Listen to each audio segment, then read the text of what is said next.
disse, estaremos hoje fazendo um estudo acerca da Páscoa, mas de que maneira, até que ponto nós podemos falar de uma Páscoa cristã? Porque quando nós estudamos o Antigo Testamento, lendo Êxodo capítulo 12, é uma Páscoa, uma festa dos judeus. Então, aqui no livro de Êxodo, no capítulo 12, nos versículos 27 e 28, nós encontramos assim, versículos 26 e 27. E acontecerá que, quando vossos filhos vos disserem, que culto é este vosso? Então direis, este é o sacrifício da Páscoa ao Senhor, que passou as casas dos filhos de Israel no Egito, quando feriu aos egípcios e livrou as nossas casas. Então o povo inclinou-se e adorou. É uma festa, no hebraico Hag, uma festa ao Senhor, em que os judeus comemoram a libertação do povo de Israel da escravidão. A Páscoa vem do hebraico Pessa, de largo ou pular, no sentido de que aqui está relacionado ao anúncio da última praga, quando Deus passaria, feriria todos os primogênitos do Egito, e a casa em que tivesse o sangue na porta, aquela casa estaria livre desta praga. Então, daí o nome Páscoa, para fazer a casa em que estivesse o sangue. Já no Novo Testamento, isso é lembrado que é uma festa dos João, no capítulo 2,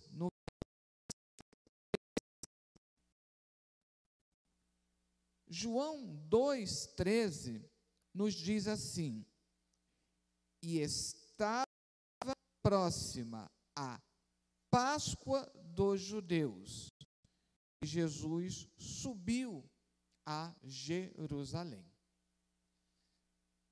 Inclusive, o Evangelho de João menciona essas subidas de Jesus a Jerusalém para comemorar a Páscoa.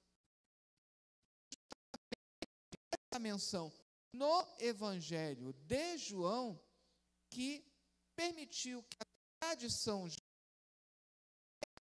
tradição cristã estabelecesse que o ministério de Jesus durou cerca de 3 anos, com 33 anos, porque a Bíblia nos informa somente a idade com a qual Jesus começou o seu ministério.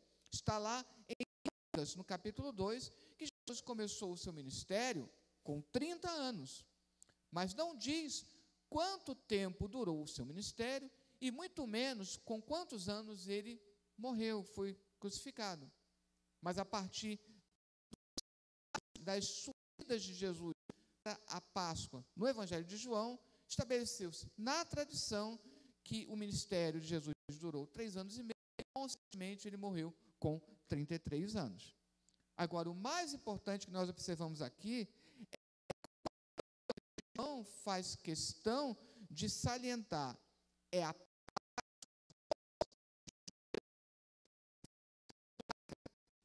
e para os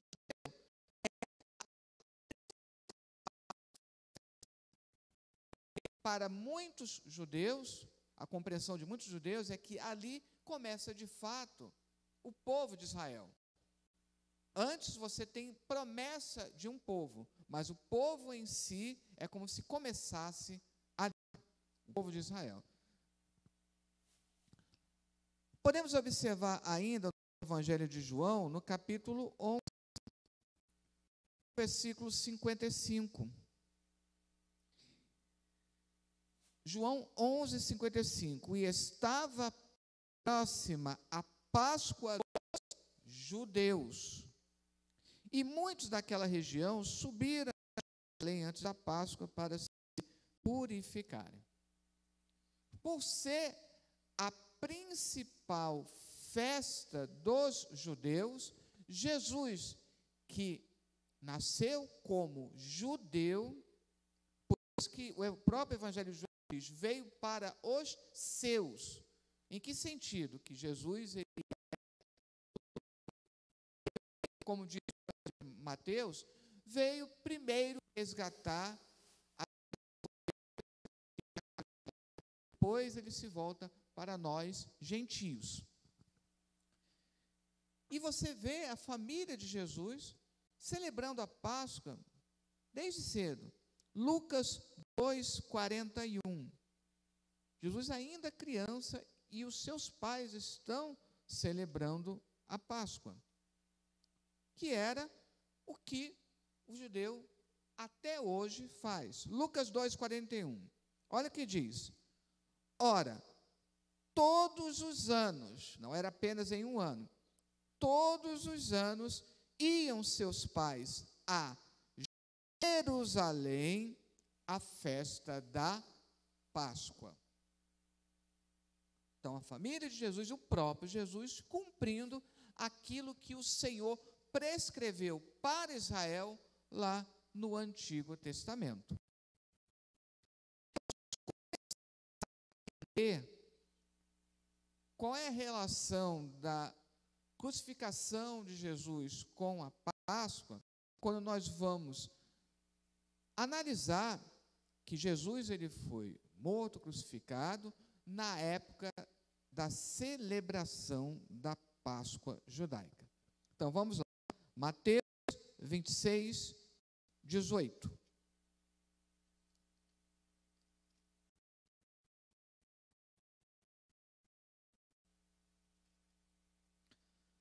Mateus 26, a partir do versículo 17.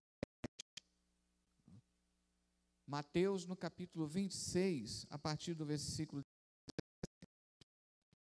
O dia da festa dos pães asmos,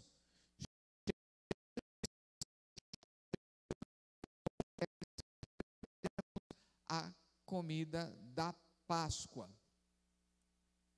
E ele disse, ide à cidade a um certo homem e dizei-lhe, o mestre diz, o meu tempo está próximo, em tua casa celebrarei a Páscoa.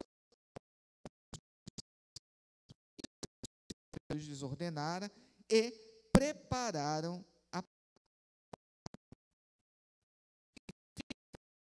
celebração da Santa Ceia é no momento em que Jesus celebra a sua última Páscoa. Vamos continuar.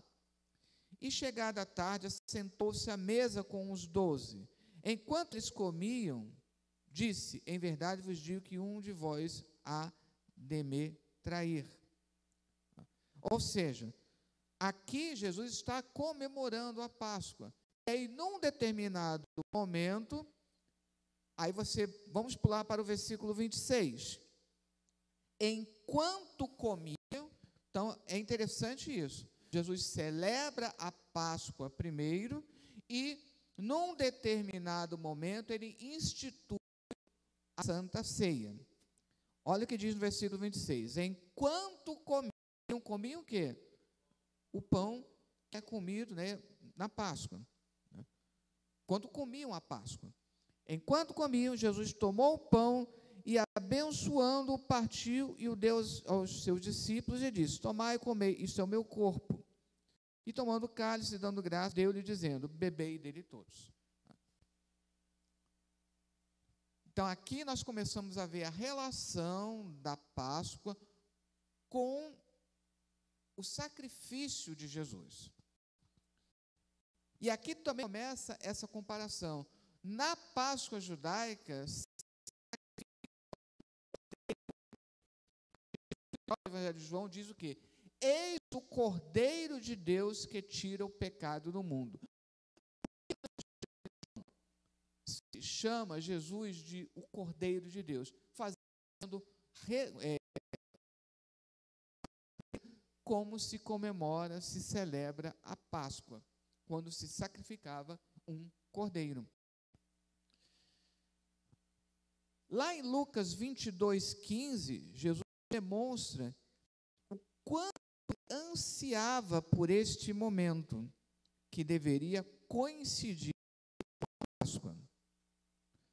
Vamos ler desde o versículo 14. Lucas 22, no versículo 14. E chegada a hora, pôs-se à mesa e com ele os 12 discípulos.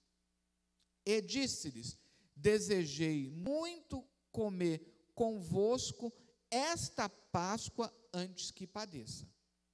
O que nós vimos? Jesus celebrava, como qualquer judeu, a Páscoa todos os anos, mas Jesus está ciente de que essa é especial, porque nela Jesus vai ser crucificado e vai morrer pelos nossos pecados.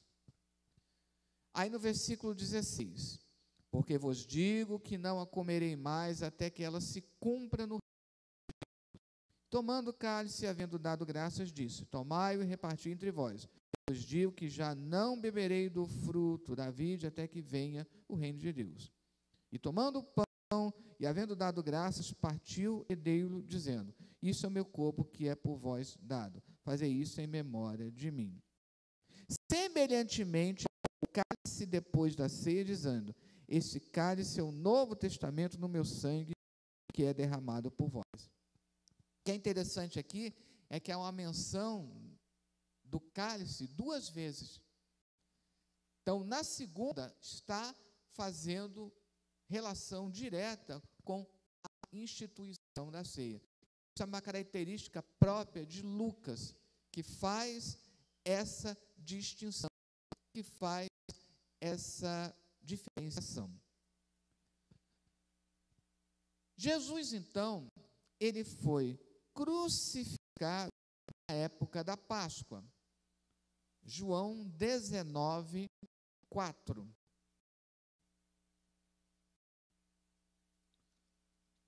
Evangelho de João, no capítulo 19, versículo 4.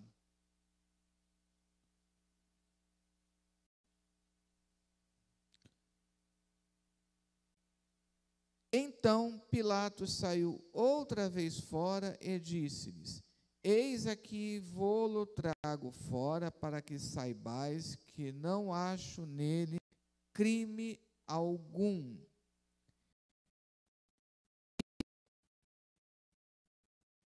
Se fala justamente da preparação para a Páscoa, que os judeus chamam de Parasceve.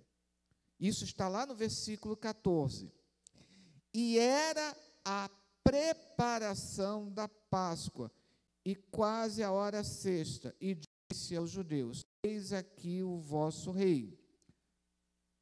Eles estavam preparando a Páscoa, mas eles bradaram: tira, tira, crucifica. Disse Pilatos: eis crucificar o vosso rei. Responderam os principais dos sacerdotes: não temos rei senão César. Então entregou-lhe para que fosse crucificado, e tomaram Jesus e o levaram.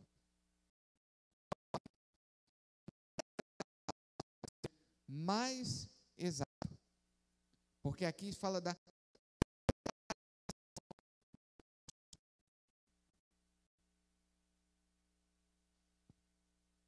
Uma coisa interessante, que é uma relação bem interessante que pode ser feita, que a Páscoa judaica celebra a libertação da escravidão do povo de Israel do Egito. Aqui Jesus está nos libertando, através do seu sacrifício, da escravidão do Egito do pecado. Nesse ponto, poderíamos falar sem problemas de uma Páscoa cristã. Só que aí vem um outro detalhe. Jesus ressuscitou no domingo, o primeiro dia da semana. Por isso, nós cultuamos a Deus prioritariamente no domingo. Não guardamos o domingo. Não estamos substituindo a guarda de um dia pelo outro. Mas nós damos prioridade ao culto no domingo porque Jesus nele ressuscitou. Como a celebração da ceia lembra esse fato, o mais correto seria celebrar a ceia todo domingo. Mas, desde os primórdios da reforma, que tornou-se hábito apenas num determinado período durante o mês. Hoje, nós temos o hábito de celebrar a ceia somente uma vez no mês. Mas o correto, vamos dizer assim, seria todo domingo. Posto isto, seria desnecessário falar de uma Páscoa cristã, já que deveríamos estar falando da ressurreição de Jesus todo domingo.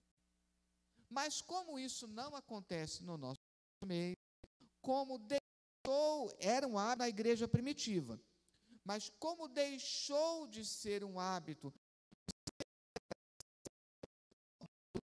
culto, como hoje nós só celebramos uma vez no mês, podemos dizer que falar de uma Páscoa cristã é um momento propício de evangelização, para nós declararmos ao mundo que Jesus, de fato,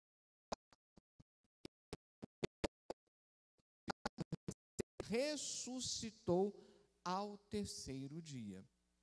Obviamente que a Páscoa foram agregados elementos que não têm nenhuma relação. Isso é uma longa história. A questão do... Então, tudo isso são tradições, são costumes que foram colocados muito posteriormente. E tem até um simbolismo. O simbolismo original é até bonito.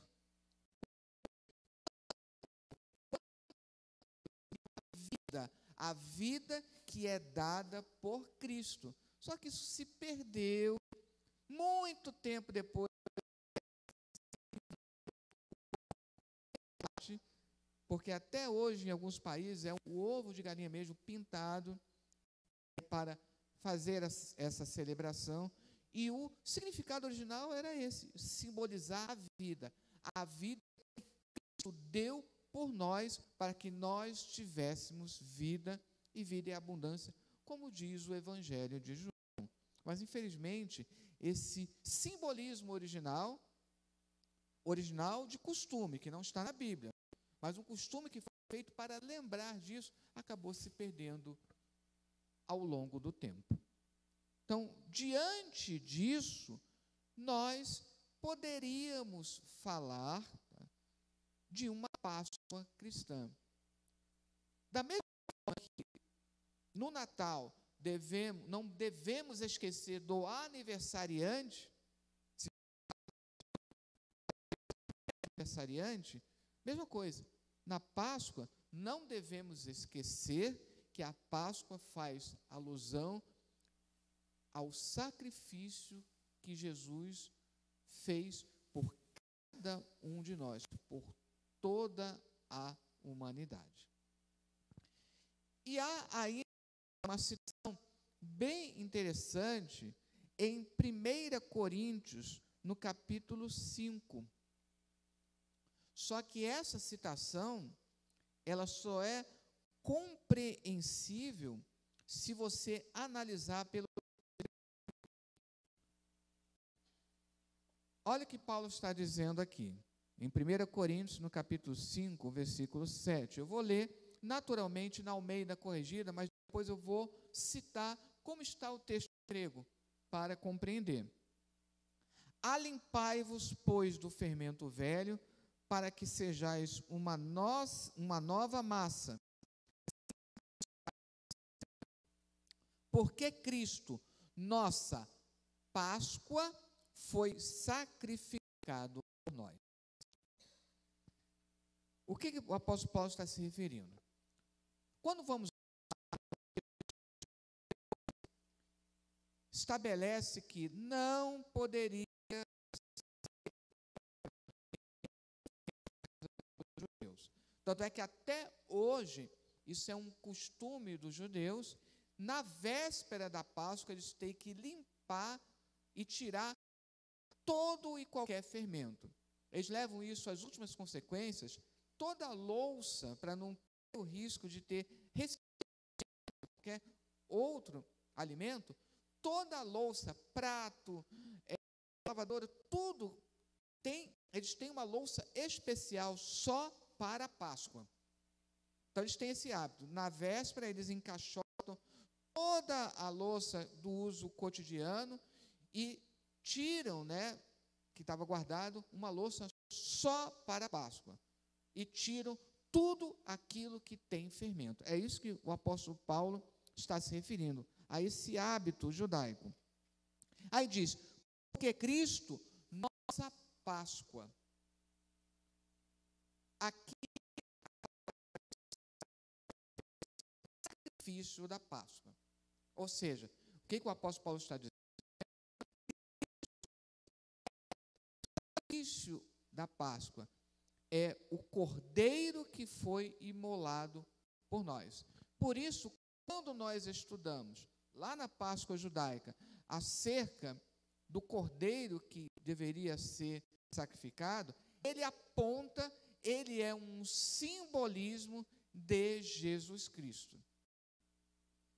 E por isso por isso João Batista diz que Jesus é o Cordeiro de Deus que tira o pecado do mundo. Então, quando nós vemos aqui por esse versículo, nós podemos entender que, desde que nós lembremos do contexto bíblico, poderemos sim falar de uma festa, de uma Páscoa cristã. Aqui na sequência, olha o que diz. Pelo que façamos, Paulo está falando com a comunidade cristã. Pelo que façamos festa,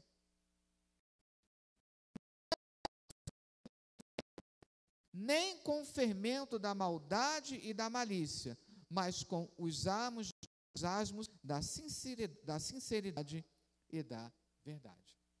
Então, por essa declaração do apóstolo Paulo, pelo que façamos festa, é como se ele quisesse dizer, podemos até falar de uma Páscoa cristã, desde que ela faça menção do contexto bíblico adequado. Por isso, tornou-se hábito, dentro do cristianismo, se celebrar a Páscoa cristã. E é por isso que o calendário da Páscoa, ele é móvel. Porque ele acompanha mais ou menos, não, nem sempre coincide, mas acompanha mais ou menos a data da Páscoa judaica, que é o calendário judaico é um calendário lunisolar, é diferente do nosso. Então, quando você compara com o nosso calendário, nunca bate. E o carnaval precisa ser celebrado antes. A quaresma tem que ser 40 domingo de Ramos, e a partir disso aqui marca o carnaval. Por isso que as duas festas são móveis. Em que sentido? Por isso que em cada ano cai numa data diferente. Amém? Leandro, pode terminar aí?